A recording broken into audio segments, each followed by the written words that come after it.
Hello friends, welcome to my YouTube channel. आप सभी का स्वागत है हमारे इस यूट्यूब चैनल पर। आज रीजनिंग के एक चैप्टर को लेकर आपके समक्ष आया हूं। यह बैंकिंग और एसएससी के एग्जाम में, यहां तक कि रेलवे के एग्जाम में भी इसको पूछा जाता है। आज का चैप्टर है डायग्राम इंटरप्रिटेशन।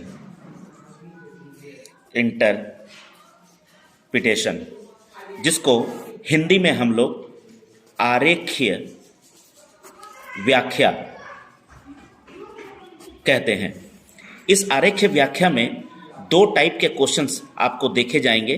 टाइप एक, इसमें आपको कुछ फिगर दिया हुआ होगा, इस टाइप के कुछ फिगर दिए हुए होंगे, और भी फिगर हो सकते हैं इसके साथ साथ, या इस टाइप के कुछ भी फिगर आपको दिए रह सकते हैं। उसमें कुछ नंबर्स हो सकते हैं, जैसे 2, 3, 4, 5, कुछ ऐसे नंबर्स दिए रह सकते हैं। और इन नंबर्स में इन आकृति का कुछ नाम दिया रह सकता है। जैसे दिया रह सकता है कि त्रिभुज को हम पुरुष मान लें, जैसे वृत्त को हम महिला मान लें, जैसे वर्ग को हम बच्चे मान लें। तो प्रश्न ये पूछता है, प्रश्न में आपको रहेगा कि इसमें बच्चे कितने हैं, बच्चे कितने हैं। तो सिर्फ बच्चों की अगर बात करेगा तो वर्ग कहां पर है, इस जगह पर है। सिर्फ अगर हमें सिर्फ बच्चों की बात करेगा कि अभी बच्चे कितने हैं, तो यहां पर 5 भी बच्चे हैं, 6 भी बच्चे हैं, दोनों 11 हैं। लेकिन यहां क्वेश्चंस में कभी कभी पूछ देता है कि यहां महिला बच्चे कितने हैं, तब हम 11 कर सकते, 5 कर सकते हैं। महिला बच्चे अगर हम करें तो सिर्फ बच्चे तो 5 और 6 दोनों हैं, लेकिन महिला वाले बच्चे अगर हम देखें तो जो वर्ग के अंदर आ रहा है वो तो बच्चा है, जो वर्ग के अंदर आ रहा है वो तो बच्चा है। साथ ही साथ महिला बच्चे मतलब वृत्त के अंदर आना चाहिए, यानी वृत्त के अंदर और वर्ग के अंदर मतलब सिर्फ 5 हैं। तो इसको ध्यान रखिएगा। इस टाइप के क्वेश्चंस आपको दिए जाते हैं। ये एक टाइप का क्वेश्चंस है। अभी हम लोग इस पर क्वेश्चंस में भी जाएंगे। इसका टाइप 2 का क्वेश्चंस रहता है वेन डायग्राम का।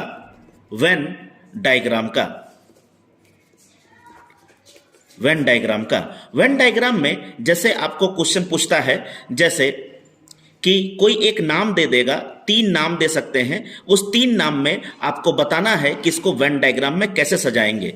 जैसे फूल, माली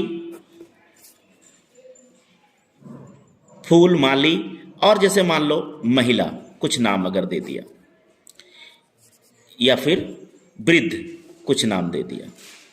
तो यहां पर तीनों अलग अलग नाम हैं, इसलिए फूल अलग हो जाएंगे, फूल को अलग रखेंगे, माली अलग हो जाएगा और महिला अलग हो जाएगा।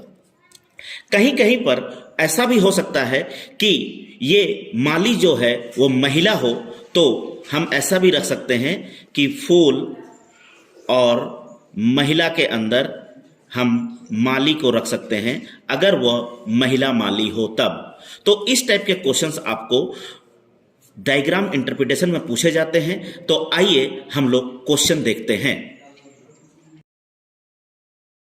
क्वेश्चंस में यहां देख रहे हैं कि ये टाइप 1 का क्वेश्चंस है। यदि वृत्त लंबे व्यक्ति को, जो वृत्त है वो किसको डिनोट कर रहा है, लंबा व्यक्ति को। ये किसको डिनोट कर रहा है, लंबा व्यक्ति को। त्रिभुज सैनिकों को, त्रिभुज जो है वो किसको डिनोट कर रहा है, सैनिक को, त्रिभुज सैनिक को। और वर्ग सशक्त व्यक्ति, वर्ग जो है वो सशक्त व्यक्ति को डिनोट कर रहा है। तो दी गई संख्याओं में से कौन सी संख्या केवल सशक्त व्यक्ति, यहां ध्यान रखिएगा, केवल सशक्त व्यक्ति को दिखाना है, निरूपित कर रहा है। तो सशक्त व्यक्ति मतलब क्या क्या है, 4 हैं, 7 हैं, 6 हैं, 5 हैं।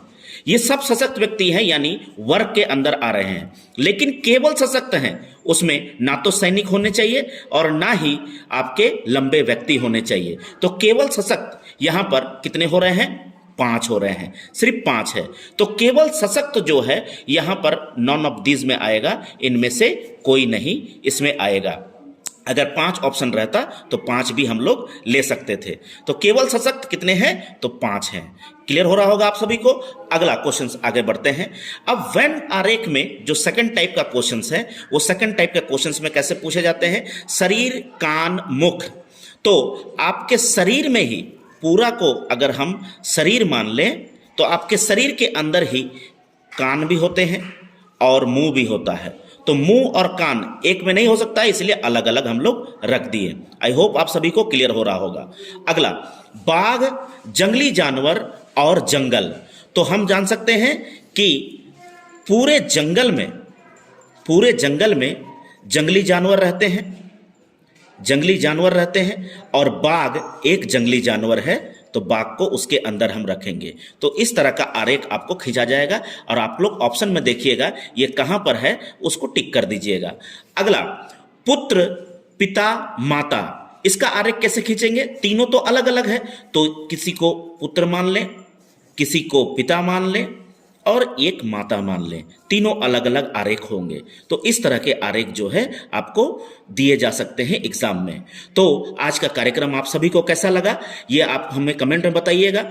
ये चीजें आपको एग्जाम में पूछी जाती हैं, तो ये अभी एक बेसिक क्वेश्चंस मैंने आपको बताया। यदि इसके पूरे डिटेल्स को जानना है तो आप हमें कमेंट में बता सकते हैं।